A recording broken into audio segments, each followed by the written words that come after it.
Hello student, good morning. तो आज हम लोग स्टार्ट करें क्लास 8 का मैथ्स फर्स्ट चैप्टर, जिसका नाम है परिमेय संख्याएं। तो परिमेय संख्याएं में ये हम लोगों को सबसे पहले बेसिक को जानना होगा। एक्सरसाइज का क्वेश्चन बनाने से पहले हम लोग कुछ बेसिक जान लेंगे, ताकि क्वेश्चन बनाने में हम लोगों को बहुत ही आसान लगेगा। तो चलिए, सबसे पहले आता है परिमेय संख्याएं। क्या आता है?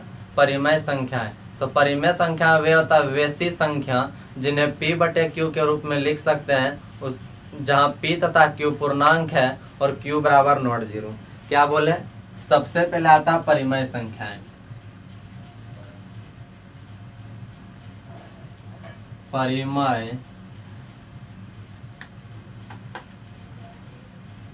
संख्याएं यानी कि परिमेय संख्या क्या होता है?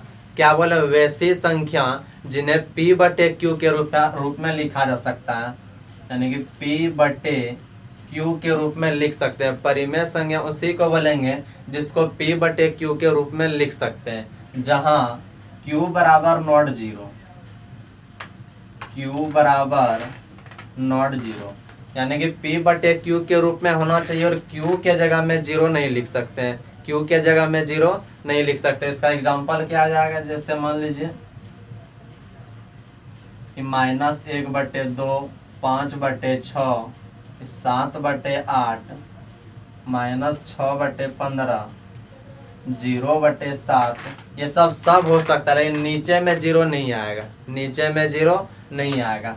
जीरो ऊपर में रह सकता है, क्यू के जगह में जीरो नहीं लिखेंगे। इसका डेफिनेशन कितना कैसे हो जाएगा कि आप लोग भी कॉपी में लिख सकते हैं, लिख लीजिए। वैसी संख्या जिन्हें p बाय q के रूप में लिखा जा सकता है, जहाँ p तथा q पूर्णांक है और q बराबर नॉट जीरो, उसे परिमेय संख्या बोलेंगे। और ये तो समझ में आ ही गया होगा कि p बटे q के रूप में परिमेय संख्या को लिखते हैं, और q बराबर नॉट जीरो यानी q के जगह में जीरो नहीं लिखेंगे। और एग्जाम्पल ये हो गया। कुछ भी एग्जाम्पल ले लीजिए, सिर्फ बटे में रहना चाहिए, यानी कि भिन्न में रहना चाहिए, और नीचे में जीरो नहीं लिखेंगे। ये परिमेय संख्या कंप्लीट हो गया। दूसरा आता है प्राकृत संख्या। क्या आता है? प्राकृत संख्या। यह हो गया पहला। दूसरा जो हम लोग का है वो है प्राकृत संख्या। प्राकृत संख्या, तो इसका डेफिनेशन क्या आ जाएगा? गिनती की संख्या को, क्या बोले? गिनती की संख्या को प्राकृत संख्या कहते हैं। लिखना तो लिख लीजिए, गिनती की संख्या को प्राकृत संख्या कहते हैं। तो इसका एग्जांपल क्या आ जाएगा? यानी क्या बोले? जिसको गिन सकते हैं। किसको गिन सकते हैं? 1, 2, 3, 4, 5, 6, इसी तरह डॉट डॉट डॉट पूरा अनगिनत तक, यानी कि इन्फिनिटिव तक। तो ये हो गया प्राकृत संख्या कंप्लीट। नेक्स्ट आता है पूर्ण संख्या। पूर्ण संख्या। तो भाई ये पूर्ण संख्या क्या होता है? तो ये प्राकृतिक संख्या जैसा ये थोड़ा सा सिर्फ अलग है। तो इसका डेफिनेशन क्या हो जाएगा? प्राकृत संख्या में, ये हो गया प्राकृत संख्या। अगर इसी में हम लोग यहाँ पे शून्य को डाल देंगे तो वह पूर्ण संख्या हो जाएगा। क्या बोले? लिखना तो डेफिनेशन लिख सकते हैं इसका कि प्राकृत संख्या में शून्य को शामिल कर देने पर जो संख्या बनती है उसे पूर्ण संख्या कहते हैं। तो ये हो गया प्राकृत संख्या, और इसी में हम लोगों को क्या लगा देना? शून्य। यहाँ पे शून्य लगा दिए तो 0, 1, 2, 3, 4, इसी तरह डॉट डॉट डॉट पूरा इन्फिनिटिव तक, यानी कि अनगिनत तक। तो ये हो गया पूर्ण संख्या। नेक्स्ट आता है पूर्णांक, और ये बेसिक का लास्ट है। तो क्या आ जाएगा 4 नंबर में? पूर्णांक। तो पूर्णांक क्या जाए? यानी कि जितना भी धनात्मक संख्या, धनात्मक यानी प्लस वाला संख्या, जैसे +2, +3, +5, ये सब या प्लस वाला संख्या यानी धनात्मक संख्या।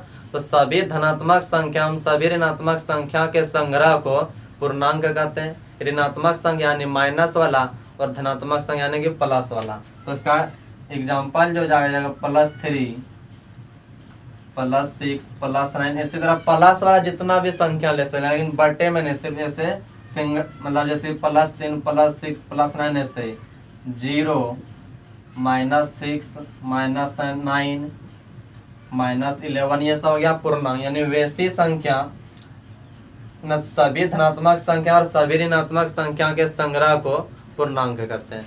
तो ये था इसका बेसिक, ये पूरा कंप्लीट हो गया। अब एक्सरसाइज पे चलेंगे, एक्सरसाइज 1.1। तो आप लोग किताब निकाल लीजिए, नहीं है तो यहाँ पे हम क्वेश्चन लिख ही देंगे। तो इसका फर्स्ट क्वेश्चन है कि -4/5 को एक ऐसे परिमेय संख्या के रूप में व्यक्त कीजिए जिसका हर निम्नलिखित हो। क्या बोल रहा है कि -4/5 को ऐसा परिमेय संख्या के रूप में लिखना है कि जिसका हर ए नंबर में 30 और बी नंबर में -45। इसमें दो गो क्वेश्चन है, अंश और हर तो आप लोग जानते होंगे। जैसे कोई भी एक नंबर ले लीजिए 10/15, तो ये ऊपर वाला को क्या बोलते हैं, ऊपर वाला को बोलते हैं अंश और नीचे वाला को बोलते हैं हर। तो अंश और हर तो समझ में आ ही गया होगा। तो चलिए एक्सरसाइज पे चलते हैं। एक्सरसाइज 1.1, इसका 1 नंबर क्वेश्चन।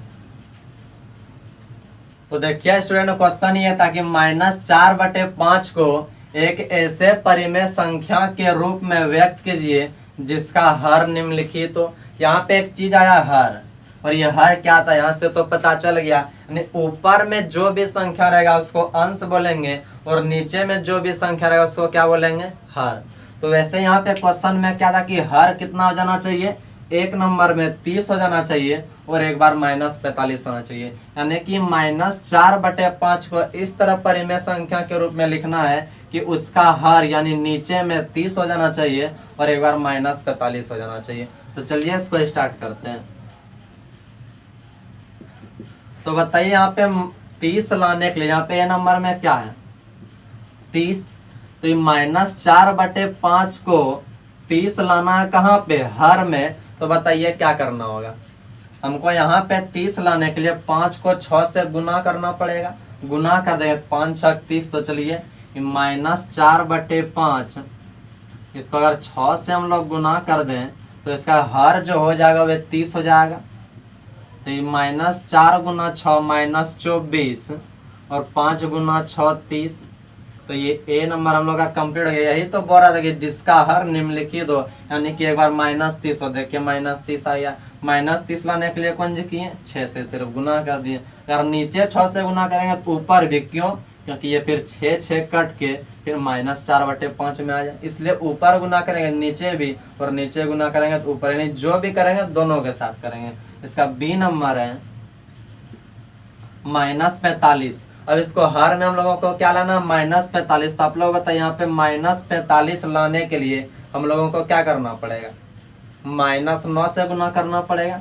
तो चलिए -9 से गुना करते हैं। तो -9 ऊपर से भी गुना और -9 नीचे से भी गुना। तो ये 4 गुना 9 36। और आप लोग तो जानते ही होंगे कि माइनस और माइनस प्लस होता है, यहाँ प्लस का चिन्ह छिपा हुआ था, उसको लिखते नहीं है। और ये 5 गुना 9 45, और ये माइनस था तो माइनस। तो ये कंप्लीट हो गया, ये हो गया इसका आंसर। यही तो बोल रहा था कि -4/5 को एक ऐसे परिमेय संख्या के रूप में व्यक्त कीजिए जिसका हर निम्नलिखित हो। एक बार 30 आना चाहिए। 30 लाने के लिए 6 से गुना किए हर में, क्योंकि हर बोल रहा था। यहाँ पे अगर अंश रहता तब ऊपर वाला से गुना करते हैं। और यहाँ पे बी नंबर में था -45 हो तो -9 से गुना करेंगे, -45 हो गया। तो स्टूडेंट ये समझ में आया कि नहीं। चलिए इसको नोट कीजिए या स्क्रीनशॉट ले लीजिए। उसके बाद हम लोग नेक्स्ट क्वेश्चन पे चलते हैं। तो चलिए स्टूडेंट इसको रीच करते हैं। तो इसका क्वेश्चन नंबर 2 है स्टूडेंट, इसको एक बार पढ़ लेते हैं। -36/7 को एक परिमेय संख्या के रूप में व्यक्त कीजिए जिसका हर 5 हो। तो चलिए क्वेश्चन को लिख लेते हैं। क्वेश्चन नंबर 2 कि -36/60 को एक परिमेय संख्या के रूप में व्यक्त कीजिए जिसका हर 5 हो। यहाँ पे क्वेश्चन नंबर 2 क्या था स्टूडेंट कि -36/60 को एक परिमेय संख्या के रूप में व्यक्त कीजिए जिसका हर 5 हो। क्वेश्चन क्या है, चलिए इसको बनाते हैं। -36/60 को इस तरह परिमेय संख्या के रूप में लिखना है कि इसका जो हर है, ये जो हर है इसके जगह में 5 आना चाहिए। तो बताइए यहाँ पे 5 लाने के लिए हम लोग क्या करेंगे, 12 से भाग दे देंगे। 12 पंचे 60। तो चलिए इसको 12 से भाग दे देते हैं, यानी कि डिवाइड दे देते हैं। तो 12 तिया 36, 3 बार में यहाँ पे माइनस था तो माइनस लगा दीजिए। और यहाँ पे 12 पंचे 60। तो ये हो गया इसका फाइनली आंसर। और यही तो बोल रहा था, कितना इजी है। आप लोग कभी तुरंत फटाक से समझ, इसमें क्या समझाना है कि बोला कि जिसका हर 5 हो तो हमको हर में 5 लाने के लिए क्या करना होगा, 12 से भाग देना होगा, भाग दे दिए, -3/5 हम लोग का फाइनली आंसर आ गया। तो ये स्टूडेंट क्वेश्चन नंबर 2 समझ में आया कि नहीं, चलिए इसको नोट कर लीजिए। उसके बाद हम लोग क्वेश्चन नंबर 3 पे चलते हैं। क्वेश्चन नंबर 3 है स्टूडेंट कि निम्नलिखित परिमेय संख्याओं को उनके मानक रूप में लिखे, यानी कुछ संख्या दिया हुआ है और उसको बोल रहा है मानक रूप में लिखने के लिए। तो चलिए इसको इरेज करते हैं, उसके बाद क्वेश्चन नंबर 3 पे चलते हैं। तो देखिए स्टूडेंट इसका क्वेश्चन नंबर 3 क्या था कि निम्नलिखित परिमेय संख्याओं को उनके मानक रूप में लिखना है। कौन सा रूप में लिखना है, मानक रूप में लिखना है। तो चलिए इसका क्वेश्चन नंबर 1 को हल करते हैं। क्वेश्चन नंबर 1 है -8/6 और इसी को बोल रहा है मानक रूप में लिखने के लिए। कौन सा रूप में, मानक रूप। तो एक बात आप लोग सुनिए स्टूडेंट, जब भी मानक रूप में लिखने के लिए बोलेगा, जिस भी संख्या को मानक रूप में लिखने के लिए बोलेगा, उसको सबसे पहले उसका एचसीएफ निकालेंगे। और एचसीएफ क्या होता है आप लोगों को पता ही होगा, और नहीं पता है तो चलिए देख लेते हैं एक बार कि 8 और 6 का एचसीएफ निकालेंगे। तो जब भी एचसीएफ निकालते हैं तो छोटा वाला संख्या से भाग देते हैं। ये दोनों में छोटा संख्या कौन है, 6, तो 6 से भाग देंगे। बड़ा कौन है, 8, तो 8 में भाग देंगे। तो ये 6 1 6, 8 में 6 घटा दिए 2। ये फिर जब एचसीएफ का ये नियम है, जबकि नीचे में कोई भी संख्या बच जाए तो ये 6 को यहाँ पे उतारते हैं, यानी कि फर्स्ट वाला संख्या को यहाँ पे उतार देंगे। तो यहाँ पे फर्स्ट वाला संख्या उतार देंगे, 2 3 6, ये 6 में 6 कट गया। बहुत सारे स्टूडेंट को एचसीएफ नहीं आता है, इसलिए एक बार फिर से इसको रिपीट कर देते हैं कि 6 दूनी 12, 2 बार में अधिक आ जाएगा, इसलिए एक बार में 6 1 6, 8 में 6 घटा दिए 2। नीचे में कुछ बचना नहीं चाहिए। एचसीएफ का यही नियम है कि नीचे में पूरा कट जाना चाहिए। कटाने के लिए क्या करते हैं, फर्स्ट में जिससे डिवाइड देते हैं यानी कि भाग देते हैं, उसको यहाँ पे उतार दे और फिर से भाग बनाएंगे। तो 2 का पड़ा में 6 आएगा, 3 बार में 2 3 6। तो बताइए इसका एचसीएफ कितना हो जाएगा। जिसको आता होगा तो तुरंत बताइए क्या एचसीएफ 2, अगर जिसको नहीं आता उसको हम बता देंगे। तो लास्ट में जितना से भाग देते हैं, क्या बोले, लास्ट में जितना से भाग देंगे वही उसका एचसीएफ होगा। लास्ट में देखिए 2 से भाग दिए तो इसका एचसीएफ 2। अगर यहीं पे कट जाता तो सबसे फर्स्ट में भाग कितना से दिया, तब 6 से, तो इसका होता है 6 आंसर। यानी जिससे लास्ट में भाग देंगे वही उसका एचसीएफ। तो इसका एचसीएफ कितना हो गया, 2। तो यहाँ लिखेंगे कि 1 नंबर का था कि -8 और 6 का एचसीएफ, एचसीएफ को हिंदी में मौसौ बोलते हैं। चलिए हिंदी में लिख देते हैं, -8 और 6 का मौसौ एचसीएफ भी लिख सकते हैं आप लोग का मर्जी। तो -8 और 6 का एचसीएफ कितना आया, 2।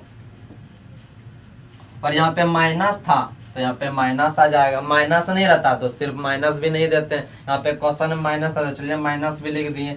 मेन हम लोगों का यही था कि जब भी मानक रूप में लिखने के लिए बोलेगा तो सबसे पहले उसका एचसीएफ निकालेंगे। एचसीएफ निकाल दिए, उसके बाद बहुत ईजी, आप लोग सिर्फ देखिए -8/6 को लिख देना है और जितना एचसीएफ आया, कितना आया, -2, उसी से भाग दे दीजिए। तो चलिए भाग दे देते हैं, कितना से, -2 से।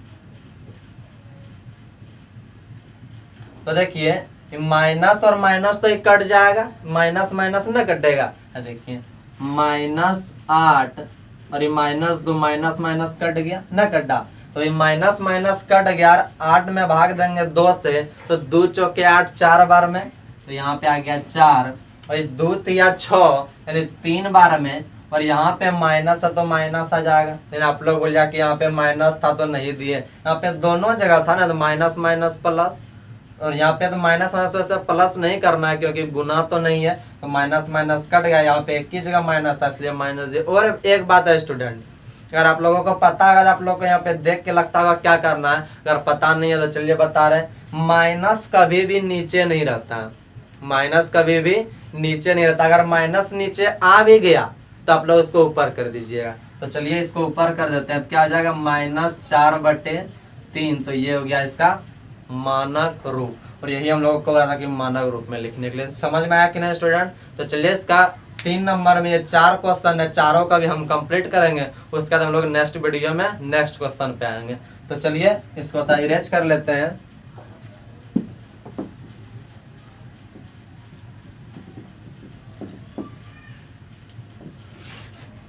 आप लोग का मन में और एक क्वेश्चन आ गया होगा कि जब 1.1 का क्वेश्चन नंबर 1 बताए तो उसमें तो आप नीचे में लिखे थे माइनस, तो वहां पे बोला था कि हम लोगों को क्या लाना है। चलिए एक बार क्वेश्चन देख लेते हैं क्या था। बोला था कि -45 लाने के लिए बोल रहा था क्वेश्चन में कि हर में हम लोगों को -45 लाना है, इसलिए लाए। अगर नहीं बोलता तो वहां भी माइनस नीचे जो था उसको ऊपर कर देते। समझ में आया? तो चलिए अब इसका क्वेश्चन नंबर 2 पे चलते हैं। Question number 2 -12/30। आप लोग का तो देख के ही लगता होगा। अब क्या करेंगे, सबसे पहले एचसीएफ निकालेंगे। तो चलिए 12 और 30 का जब एचसीएफ निकालेंगे, जब भी एचसीएफ निकालेंगे छोटा वाला से भाग देना है, बड़ा वाला को बीच में रखना है और एचसीएफ निकाल देना है। 12 दूनी 24, घटा देंगे 6, 10 में 4 गया, 6 2 में 2 कट गया, यहाँ पे 6 बच गया। बताइए क्या करेंगे, इसको उतार देंगे। तो चलिए यहाँ पे उतार दिए, 6 दूनी 12। बताइए इसका एचसीएफ कितना, तो लास्ट में भाग कितना से दिए, 6 से, तो इसका एचसीएफ 6। तो यहाँ लिखेंगे -12 और 30 का मौसौ कितना आया, 6 आया। यहाँ पे लिख दीजिए 6। तो यहां तक समझ में आया स्टूडेंट? अब तो यही इसका मेन काम है, एचसीएफ निकल गया, माना ग्रुप बन गया, 6 आया, 6 से भाग दे दीजिए। तो -12/30, 6 से इसको भाग दे दिए। तो देखिए यहाँ पे क्या है, 6 दूनी 12, 2 बार में 6 दूनी 12 आप लोग को दाता ही होगा, माइनस का माइनस, ये छोटा छोटा भाग है, आप लोग 8 में सब आप लोग को पता होगा। ये 6 पंचे 30, ये हो गया इसका मानक रूप। बताइए थोड़ा सा भी दिक्कत कहीं भी? चलिए नहीं, क्वेश्चन नंबर 3 पे चलते हैं। अगर आप लोगों को फिर भी कुछ ऐसा सवाल हो गया समझ में नहीं आए तो मेरा यहाँ पे व्हाट्सएप नंबर लिखा हुआ अगर दिख ही रहा है, आप लोग उसको आप उसमें हमको मैसेज कर सकते हैं, आप लोगों को हम बता देंगे। आप लोग थोड़ा सा भी नहीं डरिए कि कॉल करें क्या सोचे क्या होगा, नहीं कुछ भी नहीं है। एकदम आप लोग निडर होकर आप लोग कॉल कर सकते हैं, या व्हाट्सएप है, व्हाट्सएप में भी फोन मैसेज कर सकते हैं। अब ऐसा तो कोई किसी भी जगह ऐसा नहीं होगा कि आप लोगों को समझ में नहीं आता, 100% समझ में आता है। तो चलिए क्वेश्चन नंबर 3 पे चलते हैं। 16/-24। अब बताइए सबसे पहले क्या करेंगे, एचसीएफ निकालेंगे। तो चलिए 16 और 24 का एचसीएफ निकालेंगे। एक बार में 16, 24 में 16 घटा देंगे 8, इसको उतार देंगे, 8 दूनी 16। बताइए एचसीएफ क्या होगा, जिससे लास्ट में भाग देंगे वही एचसीएफ होगा। तो एचसीएफ कितना आया, 8। तो यहाँ लिखेंगे 16 और -24 का मौसौ। बताइए 16 और 24 का मौसौ कितना है, 8। तो यहाँ पे 8 लिख दीजिए। यही तो मेन काम है और ये निकल गया यानी कंप्लीट। चलिए 16/24 को उतार दीजिए। बताइए अब इसको क्या करेंगे, 8 से भाग दे देंगे। तो चलिए भाग दे देते हैं। ये 8 दूनी 16, 2 बार में भाग दीजिए, 2 बार में आएगा। और ये 8 तिया 24, लेकिन यहाँ पे माइनस है तो माइनस। अब फिर से आप लोगों को कुछ किसी तरह लग रहा है, कैसे लग रहा है, लग रहा है कि माइनस को ऊपर कर दे। तो चलिए ऊपर कर देते हैं। तो -2/3। माइनस कभी भी नीचे नहीं रहता, अगर नीचे रहा तो उसको ऊपर उठा के ऊपर फेंक दीजिए, कोई दिक्कत नहीं। तो ये हो गया हम लोगों का फाइनली आंसर। और लास्ट क्वेश्चन ये -28/-35। तो चलिए उसको देखते हैं। इसको थोड़ा इरेज कर लें क्या, चलिए इरेज कर लेते हैं।